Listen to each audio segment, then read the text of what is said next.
یاری تجلی کدام سراغه؟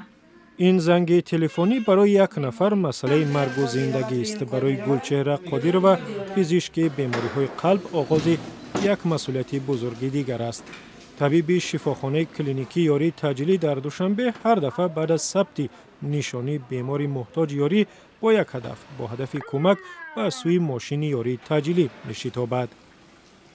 در یک روز شماره دعوت تا 18-20 از 15 زیادتر بریگاد کاردیولوژی می باشیم. سبب اساسی دعوت ما بیماری های دل، فشار بلندی، درد شکم باشدن بیماری دل میگن. ما میریم انیق میکنیم که آنجا یا زنک حامله دار درد شکم یا که درد معده همین لحظه های هم میشود. دعوت نوبتی هیئت طبیبان بیماری‌های قلب به خانه شهری پیرانسالان است. پزشک نخست از بیمار احوالش را میپرسد و بعداً به تشخیص شروع میکند. این بیمار یک مرتبه سکته قلب را از سر گذرانیده است و به بیمارخانه رفتن نمیخواهد. И вот это... В области сердца. За грудиной боль. Да, за грудиной. И на спину отдавал. На лопатку. Да? На лопатку отдавал. Сейчас под левой лопаткой иногда так болит. بعدی رسانیدن یاری فوری طبیب به خلاصه می آید که بیمار باید به شفاخانه برده شود و آنجا طبابتش را دوام دهد.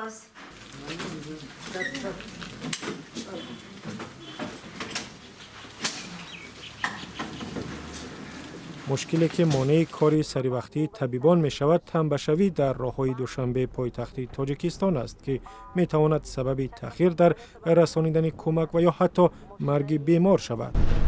سویتافور رو با جایی که پروبکا می شود ما گذشته نمیتونیم. بسیار ماشینا راننده های یاش برای راه دادن ماشین مخصوص گردانی شورشون نمیرسد، نمیفهمند که همین ماشین رو ما باید راه دهیم. دعوت نوبتی از جانب نزدیکان یک پیرمرد مبتلای بیماری قند بود. پزشک چون عادت نبض و کار قلبی او را سنجید و داروهای ضروری فرمود. معلوم شد که نزدیکان بیمار خودسرانه به او داروهای گوناگون میدادند. این مایده دست دایی ستایی میتید این نکنید و مایده باشدم این داروی پرکوبات یک تا گفتم. فعالیت این پزشک بسیار مرکب و پرمسئولیت است، ولی گلچهره میگوید از آنکه میتواند عزیز یک خانواده عمری دوباره یا بعد بالیده روح می شود. از کاری خود بهره میبریم که به یک انسان یک کمی باشدم که لحظه های خوب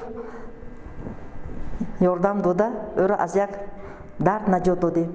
اما گلچهره شاهد مرگ بیماران هم شده است. بیمارانی که به گفته او مراجعت سری وقتی خویشاوندانشان به طبیب می توانست جان او را نجات بدهد. وقتی که کسالای ما فوت میکنن یک دمی آهی چخور میکشم و افسوس میخورم که به همین کس و نوابسته از سن سال یاری خود را با تمام مهارت رسانیده نتونم، اگر افسوس میخورم که همین آدم فوتید یا که نتیجه کاری منقض نشد. خیلی من افسوس میخورم.